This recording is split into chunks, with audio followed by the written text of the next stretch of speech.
Reddit users answer, what's the creepiest place you've ever been? I went to a rest stop at 1 a.m. outside Springfield, Illinois a few years back.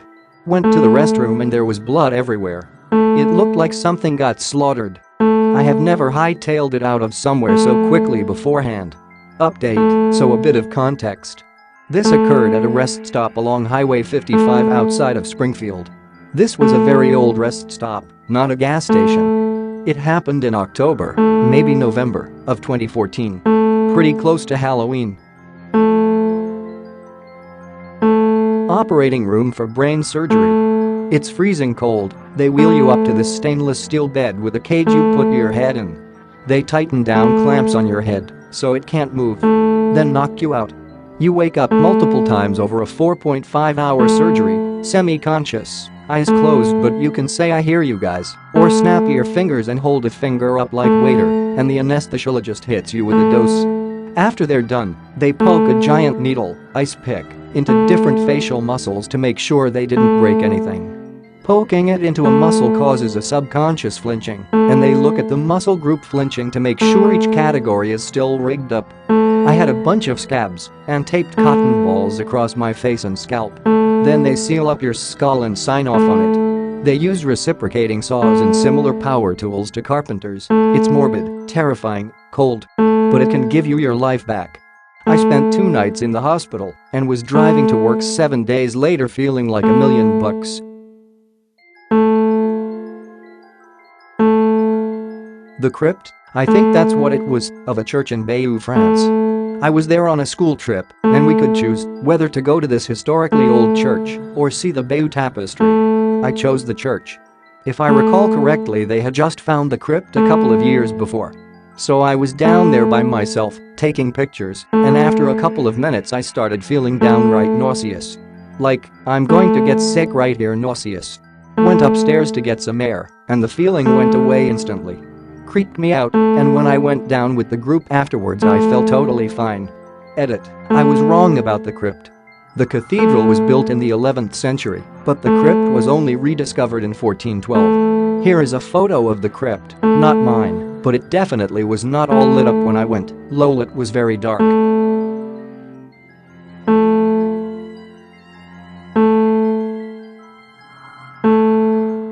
I found an old abandoned farmhouse a little ways outside of my little town. It looked as if the people who had lived there just up and left one day. There were still dishes in the sink and a coffee cup with a newspaper beside it on the kitchen table. The date was in 2011. All their clothes were still hanging in the closet. State fair ribbons were stuck all over one wall, one dating back to 1912. Had it not been for the thick layer of dust covering everything, animal droppings, and their little footprints in the dust, you'd think someone still lived there, but no. To make it creepier, I explored the house at about 3 a.m. The silence of that place felt so heavy, and it made me very uncomfortable being there. I later asked around about the house, and apparently it belonged to an old couple whose children put them in a nursing home and just abandoned the house. I was in a youth hostel in the Netherlands. The bathroom windows were curtained, not by cloth or blinds, but from being caked in spider webs and thousands of spiders. More spiders than I have ever seen in my life. The windows barely let in any light at all. And the spiders were fed by the insane amount of mosquitoes. Biggest spiders I have ever seen as well, other than tarantulas at the zoo. Spiders in the Netherlands are not supposed to be that big. I never knew bugs could be obese before. Additional info, this happened a long time ago when smartphones were just coming on the market. I was there on a 2-night school trip with like 60 other kids. I don't recall the exact location, but we were there to see a Dutch West India Company ship, so I think we were near Amsterdam, but in a smaller town. The hostel was by a pond. Additional creepiness, to those saying the spiders at least helped with the mosquitoes, they didn't. The spiders stayed glued to the windows. In the morning, no one wanted to be the first to shower because the shower stalls were coated in mosquitoes. The showers were okay after 1 or 2 people had gone because most of them got splashed off. I had a friend who cleaned out and sold foreclosed homes for a living. He once took me on a ride to a house he had to photograph for the bank after it had gone into foreclosure. From the moment we got there, It was unsettling. It was in the area of a ski resort, and the neighborhood was wealthy, but once we stepped inside, it was clear that it had been used as a kind of boarding house for resort staff. Numbers outside each of the bedroom doors, large closets, weird spaces turned into bedrooms. The place was filthy, with black garbage bags everywhere, pizza boxes, booze bottles, like clearly a party house for staff, but recently abandoned. At one point, I was on the ground floor, and my friend was in the basement, when I suddenly got full body chills. I was standing in the kitchen, and there was a bathroom next to it with the door closed, and I somehow knew that there was someone hiding in that bathroom. At the very same instant, my friend called me down to the basement, where he had found a back corner which had been converted into another sleeping area. There was a television still on, just showing static, and a kitchen knife on a crate next to the mattress.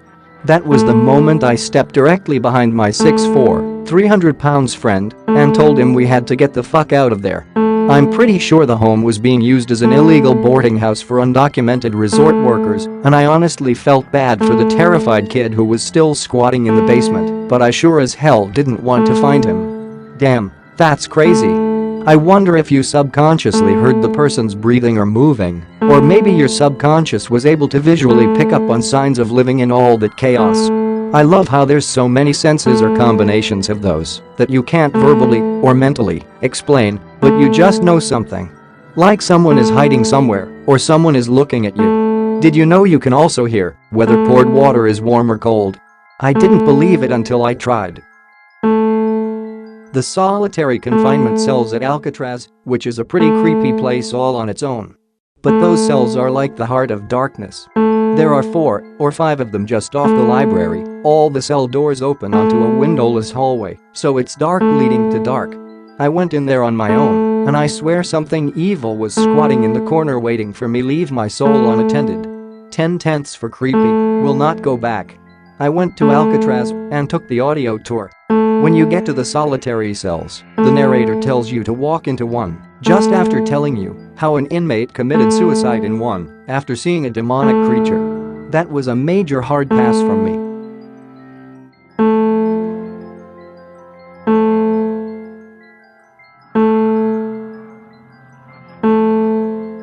Forest Haven is an abandoned insane asylum in Maryland. It's posted no trespassing and technically patrolled by guards, but in reality is very easy to get into. I was there 2 weeks ago with my son, exploring and taking photos. There are 22 buildings on the property, all just wide open and abandoned, covered in collapsed ceiling tiles, broken glass, and graffiti.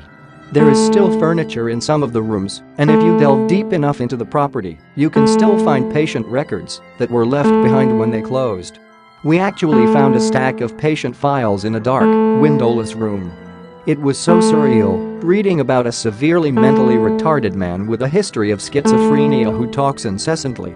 This patient had a 1-page handwritten summary for every year that he had been in the hospital, and they all started out the same. Kenny is an almost 45-year-old white male with severe mental retardation and a history of schizophrenia. He has been at Forest Haven for 5 years. Only the age and duration change from page to page. The first one is dated 1973, and the last page in his file is a printed memorial flyer showing he died in September of 1990. The facility was ordered to close in 1974, but didn't actually close its doors until 1991. In its last year of operation, there were 9 deaths at the asylum. Kenny was one of them. The creepiest part? The patient whose file I randomly opened up to, in the middle of a stack of wet, moldering files, sitting on the corner of a collapsing desk in an interior room of an abandoned basement. He shared the same first and middle name as my son. Just a weird creepy coincidence in a cold, wet, creepy place. Edit. Here's a handful of the photos I took.